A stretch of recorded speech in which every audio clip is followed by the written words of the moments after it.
بسم اللہ الرحمن الرحیم۔ آج میں موجزات رسول صلی اللہ علیہ وسلم بیان کروں گی جو میں نے مصدقہ کتابوں سے ڈھونڈ کے نکالے ہیں، اور ان میں عربی نہیں پڑھوں گی کیونکہ میرے سے ہونے والی ایک غلطی جتنے لوگ سنیں گے ان سب میں دہرائی جائے گی۔ موجزات رسول صلی اللہ علیہ وسلم۔ قرآن سب سے بڑا معجزہ۔ حضور پاک صلی اللہ علیہ وسلم کے معجزوں میں بڑا معجزہ قرآن شریف ہے کہ جس کی ایک سورت کے برابر عبارت بھی کوئی نہیں بنا سکتا، اور قرآن شریف میں گزری ہوئی اور آئندہ کی سچی سچی غیب کی خبریں بھی موجود ہیں۔ بیت المقدس آنکھوں کے سامنے۔ حضور پاک صلی اللہ علیہ وسلم جب معراج شریف سے مشرف ہو کر لوگوں سے بیان کرنے لگے اور بیت المقدس تک اپنے جانے کی خبر دی تو کفار نے اس کو جھٹلایا، اور بیت المقدس کی نشانیاں پوچھنے لگے تو بعض ایسی علامات پوچھیں کہ جس میں شب کو آپ نے غور نہ فرمایا تھا۔ تب اللہ تعالیٰ نے بیت المقدس کا منظر آپ صلی اللہ علیہ وسلم کے روبرو ظاہر کر دیا تو آپ نے خوش ہو کر صاف صاف نشانیاں اس کی بیان فرما دیں، سب شرمندہ کر دیا۔ چاند کا دو ٹکڑے ہونا۔ حضور پاک صلی اللہ علیہ وسلم نے اپنے انگشت مبارک سے اشارہ کر کے چاند کو دو ٹکڑے کر دیا۔ سروں پر مٹی۔ جب مشرکین مکہ حضور پاک صلی اللہ علیہ وسلم کو شہید کر دینے کے ارادے سے آپ صلی اللہ علیہ وسلم کے گھر پر جمع ہوئے، تب آپ صلی اللہ علیہ وسلم کے نکلتے ہی سب نے سر نیچے کر لیے اور ان سب کی تھوڑیاں ان کے سینوں تک جا لگیں، تو آپ صلی اللہ علیہ وسلم نے ایک مٹھی خاک لے کر ان کے سروں پر ڈال کر فرمایا، یعنی بوڑھے ہو جائیں منہ ان کے۔ آخر ایسا ہی ہوا کہ جن کے سروں پر وہ مٹی پڑی وہ سب کے سب جنگ بدر میں مارے گئے۔ جنگ میں کافروں کو شکست۔ حضور پاک صلی اللہ علیہ وسلم نے جنگ حنین میں ایک مٹھی خاک اپنے دشمنوں کے منہ پر پھینکی تو اللہ تعالیٰ نے ان سب کو شکست فاش دی۔ مکڑی کا جالا بنانا۔ حضور پاک صلی اللہ علیہ وسلم جب غار میں جا کر چھپے تو مکڑی نے اس غار کے منہ پر جال لا دیا تاکہ دیکھنے والوں کو معلوم ہو کہ اس میں کوئی نہیں ہے۔ سراقہ زمین میں دھنسنا۔ حضور پاک صلی اللہ علیہ وسلم جب مدینہ منورہ جانے کے لیے نکلے تو آپ صلی اللہ علیہ وسلم کو پکڑنے کے لیے سراقہ بن مالک آپ صلی اللہ علیہ وسلم کے پیچھے نکلا۔ جب قریب پہنچا تو اس گھوڑے کے پاؤں سخت زمین میں دھنس گئے اور آگے نہ بڑھ سکا۔ دست نبوت کا کمال۔ ایک بار حضور پاک صلی اللہ علیہ وسلم نے ایسی بکری کی پیٹھ پر ہاتھ پھیرا کہ جس نے ابھی نر کی صورت نہیں دیکھی تھی تو وہ آپ صلی اللہ علیہ وسلم کے دست مبارک کی برکت سے دودھ دینے لگی۔ مبت کی بکریاں دودھ سے لبریز۔ مدینہ منورہ کے راستہ میں ایک بڑھیا مبت نام کی بکری جو بالکل ضعیف تھی، آپ صلی اللہ علیہ وسلم کے دست مبارک اس پر پھیرنے سے بہت دودھ دینے لگی، حالانکہ اس میں اس سے پہلے کچھ دودھ نہیں تھا۔ آنکھیں ٹھیک ہو گئیں۔ حضرت قتادہ بن نعمان رضی اللہ عنہ کی آنکھوں میں زخم ہو کر پانی رخسار پر بہنے لگا۔ آپ صلی اللہ علیہ وسلم نے اس کو اکٹھا کر اپنے دست مبارک سے اس کی جگہ پر رکھ دیا تو آپ کے دست مبارک کی برکت سے ان کی آنکھیں اچھی ہو گئیں، بلکہ پہلے سے زیادہ بہتر اور جمال والی ہو گئیں۔ انگلیوں سے چشمے ابل پڑے۔ حضور پاک صلی اللہ علیہ وسلم غزوہ حدیبیہ میں مکہ معظمہ کے قریب جنگل میں تشریف فرما تھے۔ 1500 صحابہ کرام حضور پاک صلی اللہ علیہ وسلم کے ساتھ تھے۔ جب عصر کی نماز کا وقت آیا حضور پاک صلی اللہ علیہ وسلم نے آپ صلی اللہ علیہ وسلم کے ساتھ تھے جب عصر کی نماز کا وقت آیا حضور پاک صلی اللہ علیہ وسلم نے وضو کے لیے پانی طلب کیا۔ صحابہ کرام رضی اللہ عنہ نے عرض کیا، یا رسول اللہ، سارے لشکر میں پانی موجود نہیں ہے۔ حضور پاک صلی اللہ علیہ وسلم نے فرمایا کہ جس قدر ممکن ہو سکے پانی لشکر میں جمع کرو۔ نہایت مشکل سے سارے لشکر کی مشکوں سے پانی کے برتن نچوڑ کر ایک پیالہ پانی جمع ہوا، وہی حضور پاک صلی اللہ علیہ وسلم کی خدمت میں حاضر کیا گیا۔ حضور پاک صلی اللہ علیہ وسلم نے بسم اللہ کہہ کر اپنا دست مبارک پیالہ میں رکھا۔ آپ صلی اللہ علیہ وسلم کا ہاتھ رکھنا تھا کہ حضور پاک صلی اللہ علیہ وسلم کے ہاتھ کی برکت سے پیالہ سے پانی کا چشمہ جاری ہوا۔ سارے لشکر والوں نے مشکیں اور پانی کے برتن بھر لیے، سب نے وضو کیا۔ کسی نے حضرت جابر رضی اللہ عنہ سے پوچھا، بھلا تم کتنے آدمی تھے جو پانی پینے میں شامل تھے؟ حضرت جابر رضی اللہ عنہ نے فرمایا، ہم تو کل 1500 تھے، لیکن اگر 1,00,000 بھی ہوتے تو وہ رحمت کا پانی سب کو کافی تھا۔ فائدہ۔ علماء کرام فرماتے ہیں یہ پانی آب زمزم سے بھی افضل ہے، کیونکہ زمزم حضرت جبرائیل علیہ السلام کے ہاتھ سے مکہ کی زمین سے نکالا ہوا ہے، مگر یہ پانی حضور پاک صلی اللہ علیہ وسلم کے اندر جسم عطر کے درمیان سے نکلا ہے۔ زمزم حضرت جبرائیل علیہ السلام کے پڑھنے کھودا، یہ پانی حضور پاک صلی اللہ علیہ وسلم کے ہاتھ سے جاری ہوا۔ زمزم زمین سے نکلا، یہ خاص حضور پاک صلی اللہ علیہ وسلم کے جسم عطر سے نکلا۔ بس جیسا فرق زمین کو اور حضور پاک صلی اللہ علیہ وسلم کے جسم عطر کو ہے، وہی فرق آب زمزم اور اس معجزہ کے پانی کو ہے۔ یہ پانی کوثر کے پانی سے بہتر ہے۔ وہ فرشتوں کے ہاتھوں سے پیدا ہوا اور یہ سید اولین و آخر کے دست مبارک سے پیدا ہوا۔ بس جو فرق ملائکہ کے مرتبہ کو حضور پاک صلی اللہ علیہ وسلم کے مرتبہ سے ہے، وہی فرق کوثر کے پانی کو اس موضع کے پانی سے ہے۔ اگلے انبیاء نے پتھروں سے پانی نکالا، درختوں سے پانی نکالا، مگر جسم عطر سے کسی پیغمبر نے پانی نہیں نکالا۔ حضور پاک صلی اللہ علیہ وسلم کے ہاتھ سے امت کے لیے اس طرح پانی نکلا جیسے مہربان ماں کے سینے سے بچے کے لیے دودھ نکلتا ہے۔ اسی لیے صحابہ کرام رضی اللہ عنہ کو آپس میں سگے بھائیوں سے زیادہ باہم محبت تھی۔ حضور پاک صلی اللہ علیہ وسلم کے ساتھ صحابہ کرام رضی اللہ عنہ کو اپنے ماں باپ سے زیادہ الفت تھی۔ سارے صحابہ رضی اللہ عنہ باہم گویا دو شریک بھائی ہو گئے تھے، اور حضور پاک صلی اللہ علیہ وسلم ماں باپ سے زیادہ امت پر شفیق ہیں۔ سبحان اللہ۔ حضور پاک صلی اللہ علیہ وسلم کیا رحمت والے نبی تھے۔ باران رحمت کا نزول۔ مدینہ طیبہ میں 1 سال قحط سالی ہو گئی۔ مینا برسا۔ حضور پاک صلی اللہ علیہ وسلم جمعہ کے روز خطبہ ارشاد فرما رہے تھے۔ ایک اعرابی نے حاضر ہو کر عرض کیا، یا رسول اللہ، جانور ہلاک ہو گئے، کھیت درخت خشک ہو گئے، غریب لوگوں کے بچے فاقہ سے مرنے لگے، یا رسول اللہ دعا فرمائیں کہ اللہ تعالیٰ مین برسائے۔ یہ سن کر حضور پاک صلی اللہ علیہ وسلم نے خطبہ میں اپنے ہاتھ آسمان کی طرف اٹھا کر فرمایا، اے اللہ بارش برسا دے، خشک زمین کو تر، سوکھے کھیتوں مردہ زمین کو زندہ کر دے۔ صحابہ کرام رضی اللہ عنہ کہتے ہیں کہ حضور پاک صلی اللہ علیہ وسلم کے ہاتھ اٹھانے سے پہلے آسمان پر برابر نام کا نام و نشان نہ تھا۔ حضور پاک صلی اللہ علیہ وسلم کے ہاتھ اٹھاتے ہی پہاڑوں کی طرح بادل اٹھ کر آئے اور اسی وقت برسنے لگے، اور مسجد نبوی سے پانی ٹپک کر حضور پاک صلی اللہ علیہ وسلم کے سر مبارک سے بہتا ہوا ریش مبارک سے ہوتا ہوا حضور پاک صلی اللہ علیہ وسلم کے لباس پر گرتا تھا۔ اس جمعۃ المبارک سے برابر جمعۃ المبارک تک مینا برستا رہا۔ جب دوسرے جمعۃ المبارک کو حضور پاک صلی اللہ علیہ وسلم جمعہ کا خطبہ فرماتے کھڑے ہوئے تو پھر ایک اعرابی نے عرض کیا، یا رسول اللہ صلی اللہ علیہ وسلم، بارش کی کثرت سے اندیشہ ہلاکت ہے۔ یہ سن کر نبی کریم صلی اللہ علیہ وسلم نے خطبہ میں دعا فرمائی، مولا کریم مدینہ کی بستی میں کھل جائے، جنگلوں میں برسے، دریا میں برسے، ضرورت کے موقع پر برسے۔ فائدہ: ابو طالب کو خشک زمین سے شیریں پانی پلانا، جس مبارک نبی صلی اللہ علیہ وسلم کا ادنیٰ فریض تھا۔ بالحشر میں جب حضور پاک صلی اللہ علیہ وسلم حوض کوثر پر ہوں گے اور آپ صلی اللہ علیہ وسلم کی امت کے مسلمان پیاسی حشر کی پیاس کی شکایت کرتے ہوئے حضور پاک صلی اللہ علیہ وسلم کے پاس حاضر ہوں گے، تب کس طرح آپ صلی اللہ علیہ وسلم ہر ایک پیاسا کوشا نہ فرمائیں گے۔ آپ صلی اللہ علیہ وسلم ضرور سیراب فرمائیں گے، 50,000 برس کی پیاس ضرور بجھائیں گے۔ درختوں کا اکٹھے ہونا۔ ایک دن سفر کے موقع پر حضور پاک صلی اللہ علیہ وسلم نے حضرت اسامہ رضی اللہ عنہ سے فرمایا، اے اسامہ، استنجا کرنے کے قابل کوئی پردگی جگہ ہے؟ اسامہ رضی اللہ عنہ نے عرض کیا، یا رسول اللہ صلی اللہ علیہ وسلم، دور تک صحابہ کا لشکر ٹھہرا ہوا ہے اور یہاں قریب میں کوئی جگہ قابل پردہ نظر نہیں آتی۔ یہ سن کر حضور پاک صلی اللہ علیہ وسلم نے فرمایا، دیکھو اے اسامہ، یہ درخت کھجور کے جو الگ الگ کھڑے نظر آتے ہیں، اور یہ پتھر جو اور دور سے بڑے دکھائی دیتے ہیں، ان کو حکم دو، ان سے جا کر کہو، رسول اللہ صلی اللہ علیہ وسلم فرماتے ہیں، تم آپس میں مل جاؤ، اور پتھروں تم درختوں کے بیچ میں دیوار بنا دو، حضور پاک صلی اللہ علیہ وسلم تمہارے پیچھے سجدہ فرمائیں گے۔ حضرت اسامہ رضی اللہ عنہ کہتے ہیں کہ میں حضور پاک صلی اللہ علیہ وسلم کا پیغام لے کر درختوں پتھروں کے پاس گیا۔ حضور پاک صلی اللہ علیہ وسلم کا حکم سنتے ہی فوراً کھجوروں کے درخت آپس میں مل گئے اور درختوں کے درمیان خالی جگہ تھی، اس میں پتھر جمع ہو کر دیوار بنائی۔ جب حضور پاک صلی اللہ علیہ وسلم استنجا سے فارغ ہوئے تو فرمایا، اسامہ، ان سے کہو کہ وہ سب اپنی اپنی جگہ واپس ہو جائیں۔ یہ سن کر حضرت اسامہ رضی اللہ عنہ نے اشارہ کیا، پتھر درخت سب الگ الگ ہو کر اپنی جگہ پر چلے گئے۔ فائدہ: درختوں پتھروں نے حضور پاک صلی اللہ علیہ وسلم کے خادم کے حکم سے حضور پاک صلی اللہ علیہ وسلم کے لیے صف بستہ ہو کر پردہ کی دیوار تیار کر دی۔ ہم انسان ہو کر، پھر مدعی اسلام ہو کر، افسوس ہم نے دنیا میں آ کر گھاس پھوس درختوں پتھروں کے برابر بھی خدا کے سچے رسول صلی اللہ علیہ وسلم کی اطاعت نہ کی۔ شرم کی جگہ غیرت کا مقام ہے۔ درخت کا طواف کرنا۔ حضور پاک صلی اللہ علیہ وسلم ہجرت فرما کر مدینہ طیبہ تشریف لے گئے۔ جب حضور پاک صلی اللہ علیہ وسلم کو خطبہ فرمانے کی ضرورت ہوئی تو آپ صلی اللہ علیہ وسلم مسجد کے ستون سے جو خشک کھجور کا تھا پشت مبارک لگا کر خطبہ فرماتے تھے۔ ایک دن ایک انصاری عورت نے عرض کیا، یا رسول اللہ صلی اللہ علیہ وسلم، اگر آپ فرمائیں تو یہ انصاری اپنے غلام سے جو بڑھئی کا کام جانتا ہے آقا کے لیے ایک لکڑی کا منبر بنوا دے۔ رسول اللہ صلی اللہ علیہ وسلم نے ارشاد فرمایا، اچھا۔ یہ سن کر وہ عورت چلی گئی اور 2-3 روز کے بعد 3 سیڑھی کا منبر بنوا کر لائی اور حضور پاک صلی اللہ علیہ وسلم کی خدمت میں پیش کیا۔ حضور پاک صلی اللہ علیہ وسلم اس قدیمی لکڑی کو چھوڑ کر منبر پر جلوہ فرما ہوئے۔ حضور پاک صلی اللہ علیہ وسلم نے تھوڑا سا خطبہ فرمایا تھا کہ اس خشک ستون سے رونے کی آوازیں، چیخنے مارنے کی صدائیں بلند ہوئیں، ہچکیاں لینا، سسکیاں بھرنا، بچہ کی طرح ماں کی جدائی میں چیخیں مار کر رونا، غل مچانا شور کیا۔ حضور پاک صلی اللہ علیہ وسلم ستون کے رونے سے بے چین ہو گئے، منبر سے اتر کر اس رونے والے اور عشق رسول میں جان کھو دینے والے ستون کے پاس آئے، اسے گلے لگا کر بہت تسلی دی، اس سے کلام کیا، اسے خاموش کی۔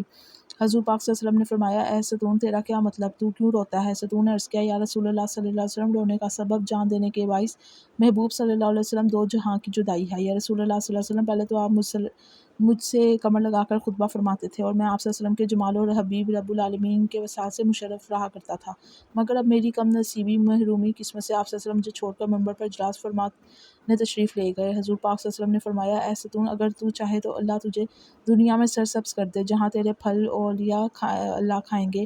اس ستون نے عرض کیا، یا رسول اللہ، میں وہی بات پسند کرتا ہوں جس کی بقا ہمیشہ رہے۔ میں فانی بقا کو پسند نہیں کرتا، بلکہ مجھے آخرت کی زندگی ملنی چاہیے جہاں میرے پھل اولیاء اللہ کھائیں۔ فائدہ: سبحان اللہ! کیا حضور پاک صلی اللہ علیہ وسلم کا روحانی فیض تھا! چند مرتبہ ایک خشک لکڑی سے کمر لگا کر خطبہ فرمایا تھا۔ حضور پاک صلی اللہ علیہ وسلم کی پشت مبارک کی تاثیر سے مرد و درخت میں اعلیٰ درجہ کا عشق، درجہ کا فہم، اعلیٰ درجہ کی حق شناسی، اعلیٰ درجہ کی فانی اور باقی میں تمیز پیدا ہوئی۔ جب پشت کی لکڑیوں کا اتنا فیض تھا تو آپ صلی اللہ علیہ وسلم کے چہرہ انوار کے سامنے بیٹھ کر فیض لیتے اور خطبہ سنتے اور زیارت کرتے تھے، وہ کس قدر آگاہ اور بارگاہ خدا میں ہوں گے! چونکہ یہ درخت عاشق رسول تھا، اس لیے اس نے پھلوں کا اولیوں کا نبیوں کو کھلانا پسند کیا۔ یہ درخت بھی عاشق تھا، اولیاء اللہ بھی عاشق خدا ہوتے ہیں۔ سچ میں ہر چیز اپنی جس کی طرف مائل ہوتی ہے، ہمیں بھی حبیب خدا صلی اللہ علیہ وسلم کا عاشق ہونا چاہیے اور ایک خشک درخت سے عبرت حاصل کرنی چاہیے۔ لابِ دہن کی برکت سے آنکھیں روشن۔ حضور پاک صلی اللہ علیہ وسلم کی خدمت میں قدیم نامی نابینا نے حاضر ہو کر اپنی بینائی کے جاتے رہنے کی شکایت کی۔ حضور پاک صلی اللہ علیہ وسلم نے اسے اندھوں کی آنکھوں پر دم کیا، اپنا لاب مبارک اس کی اندھی آنکھ میں لگایا۔ حضور پاک صلی اللہ علیہ وسلم کے دم کرتے ہی فوراً اس کی آنکھیں روشن ہو گئیں اور تیز بصارت اللہ نے اسے عطا فرمائی کہ 80 برس کی عمر میں ایک باریک سوئی میں دھاگا ڈال لیتے۔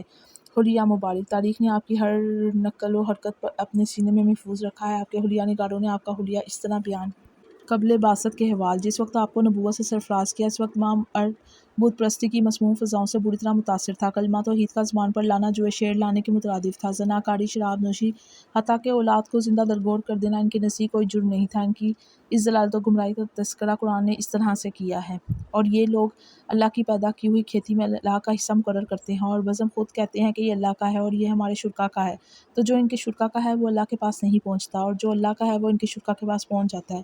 کتنا برا فیصلہ کرتے ہیں! اور اس طرح بہت سے مشرکین کی نگاہوں میں ان کے شرکا نے اپنی اولاد کے قتل کر دینے کو مزین کر دیا ہے تاکہ وہ ان کے ہلاک اور غلط ملت کر دیں، اور اگر اللہ چاہتے تو یہ ایسا نہ کرتے، ان کو چھوڑ، اور ان کے جھوٹ کو کفار کہتے ہیں کہ یہ مویشی اور کھیتی ممنوع ہے، ان میں سے وہی کھائے گا جس کو ہم چاہیں گے اپنے گمان میں، اور بعض مویشی کی پیٹھوں کو حرام کر دیا ہے، اور کچھ مویشی ایسے ہیں جن پر ذبح کے وقت اللہ کا نام نہیں لیتے۔ اللہ پر بہتان باندھتے ہوئے عنقریب انہیں اس جھوٹ کی سزا ملے گی۔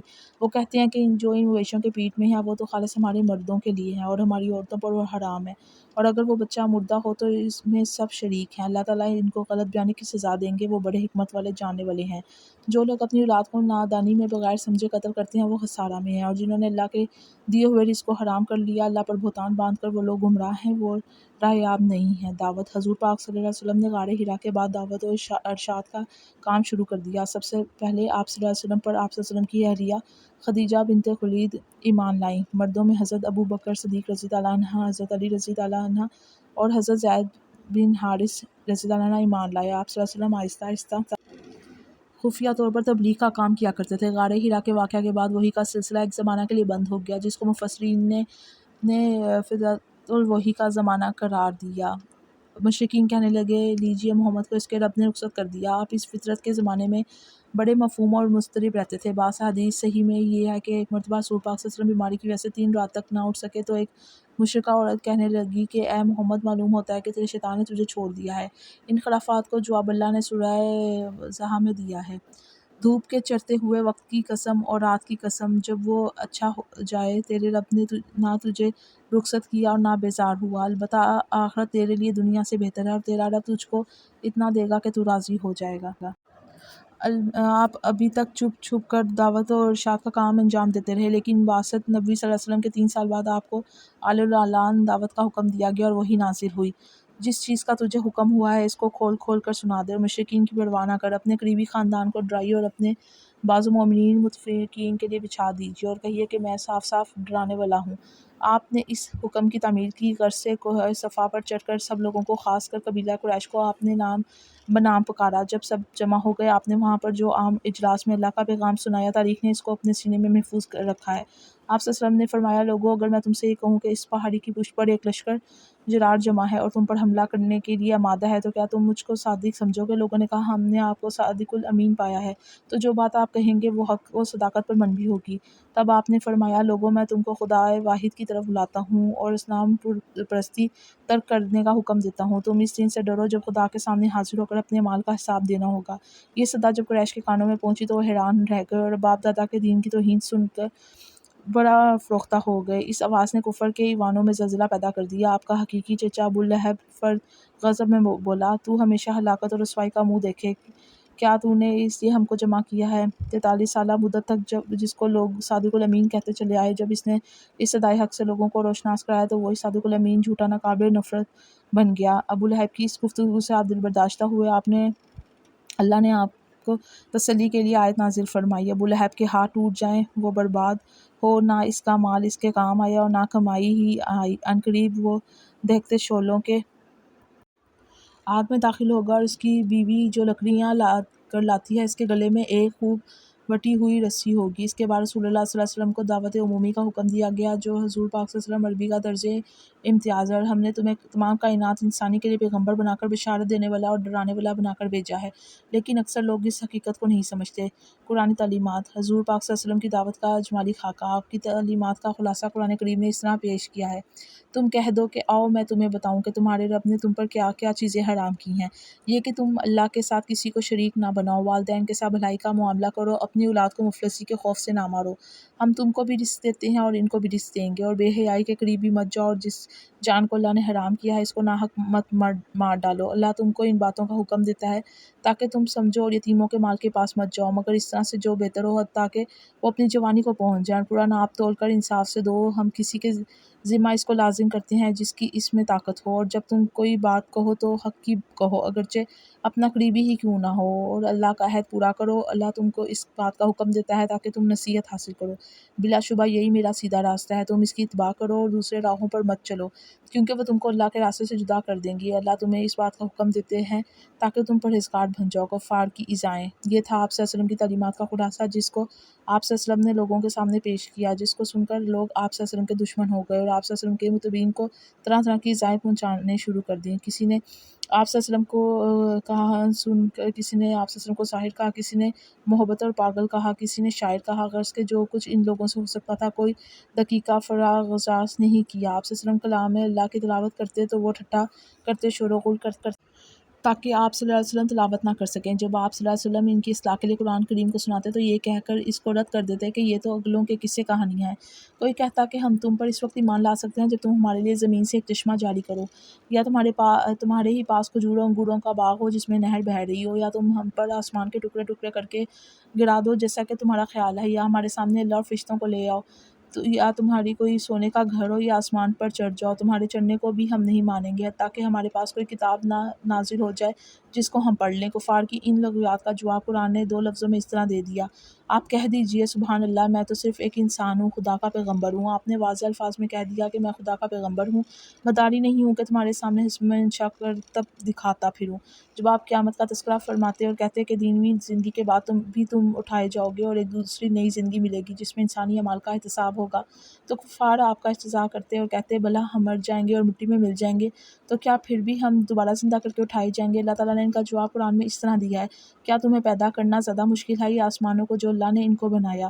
بھلا جس خدا نے تم کو پہلی مرتبہ پیدا کیا جب کوئی نمونہ نہیں تھا تو دوبارہ پیدا کرنے میں کون سی وقت و پریشانی ہے؟ جب آپ طائف تشریف لے گئے تو وہاں کے تبا لوگوں نے آپ پر ایمان لانے کے بجائے آپ کا تمسخر کیا اور کہا اللہ کو کوئی اور آدمی منصب نبوت کا اہل نہیں ملا تھا، طائف و مکہ کی بڑی بستیوں میں سے کسی عظیم آدمی کا انتخاب کیا جاتا، اللہ نے ان کو بھی آڑے ہاتھوں لیا۔ فرمایا کیا یہ لوگ اللہ کی رحمت کو تقسیم کر رہے ہیں؟ ہم ہی لوگوں کو دینی زندگی میں اسباب و حیات تقسیم کرتے ہیں اور بعض کو بعض پر فوقیت بخشتے ہیں۔ میاں ابن خلیفہ جب آپ کو دیکھا تو آپ کا لعن طعن کرتے اللہ نے اس کے بارے میں فرمایا، تانا زن اور عیب جو کے لیے ہلاکت ہے، جس نے مال کو سمیٹا اور گن گن کر رکھا، وہ سمجھتا ہے کہ اس کا مال ہمیشہ رہے گا، ہرگز نہیں، وہ ایک روندا دینے والی چیز میں پھینک دیا جائے گا، اور تجھے کیا پتہ روندا دینے والی چیز کیا ہے؟ وہ اللہ کی دہکتی ہوئی آگ ہے جس کی تمازت دلوں تک پہنچتی ہے۔ ازواج مہترات۔ آپ نے کل 13 نکاح فرمائے، آپ کی ازواج کے اسماء گرامی یہ ہیں: حضرت خدیجہ بنت خولید، حضرت عائشہ بنت ابی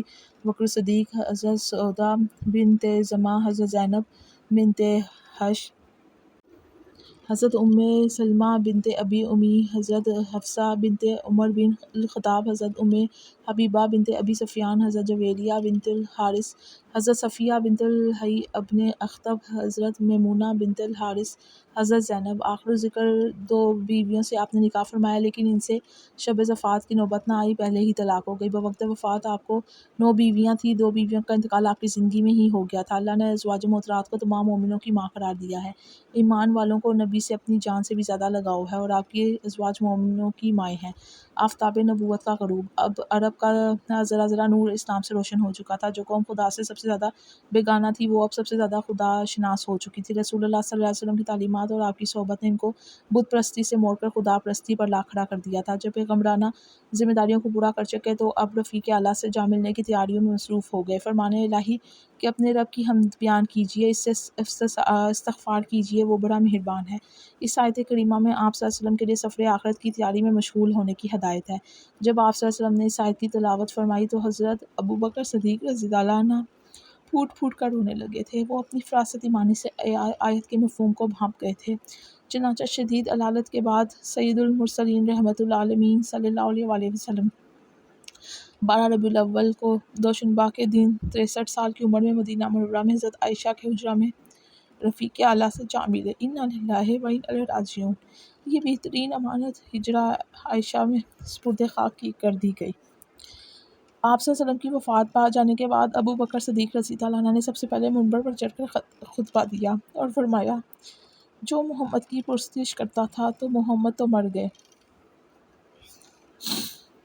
اور جو رب محمد کی عبادت کرتا تھا وہ زندہ ہے، ہمیشہ سے ہے اور ہمیشہ رہے گا۔ اور جو رب محمد کی عبادت کرتا تھا وہ زندہ ہے، ہمیشہ سے ہے اور ہمیشہ رہے گا۔ اس کے بعد یہ آیت تلاوت فرمائی، محمد ایک رسول ہے، ان سے پہلے بہت سے رسول گزر چکے، تو کیا اگر وہ مر گئے یا قتل کر دیے گئے تو تم الٹے پاؤں پھر جاؤ گے، اور جو کوئی الٹے پاؤں پھرے گا وہ اللہ کا کچھ نہیں بگاڑے گا۔ اللہ تعالیٰ شکر گزاروں کو ثواب دیتے ہیں۔ اللہم صلی علی محمد وعلی آل محمد کما صلیت علی ابراہیم وعلی آل ابراہیم انک حمید مجید۔ اللہم بارک علی محمد وعلی آل محمد کما بارکت علی ابراہیم وعلی آل ابراہیم انک حمید مجید۔